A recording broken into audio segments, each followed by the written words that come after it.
பழைய வாழ்க்கையில வந்துட்டு புதிய ரசத்தை கொடுத்துட்டீங்கன்னா உங்க இறுதிக்குள்ள கொண்டு போகணும்னு நினைச்சீங்கன்னா பழைய முறைமைப்படியே வாழ்ந்து அப்பதான் குடும்பங்கள பிரச்சனை, அப்பதான் ஊழியக்காரன் உங்களை கழிந்து கொள்ள ஆரம்பிப்பாரு, அப்பதான் உங்களுக்குள்ள தேவையில்லாத போராட்டம் வரும், அப்பதான் சந்திர அதன் வழியா உங்க இடத்துல வந்து பிரச்சனை கொண்டு வருவான். கிளியிற பாடு இருக்கும், துருத்தி கிளியிற மாதிரி இருக்கும், அல்லேலூயா, சமாதானத்தை கெடுக்கிற மாதிரி இருக்கும். ஏன்னா பழைய நம்பிக்கை, பழைய நம்பிக்கை, பழைய துருத்தி. ஆனா நம்ம ஊற்ற வேண்டியது என்னது? புதிய ரசம். புதிய ரசம் ஒரு சும்மா இருக்குமா? எரிசல் உண்டாகும், கீரல் உண்டாகும், சிங்கம் ஐயோ சிங்கம் சொல்லி ஊத்துறவங்களுக்கு கோபம் வரும். அவங்க போய் அந்த கையில பிடிச்சிட்டு இந்த துருத்தி சரியில்லை, இதை வந்து வெட்டி எடுக்கணும், புது துருத்தியை உண்டாக்குன்னு சொல்லுவோம்.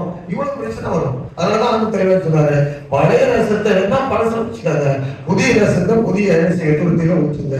அல்லேலூயா. அப்ப இது எதை காட்டுறது? கவனிங்க. துருத்தி என்பது இருதயம், ரசம் என்பது மகிழ்ச்சி, சந்தோஷம் நிறைந்த வாழ்வு, கிருபையின் வாழ்வு.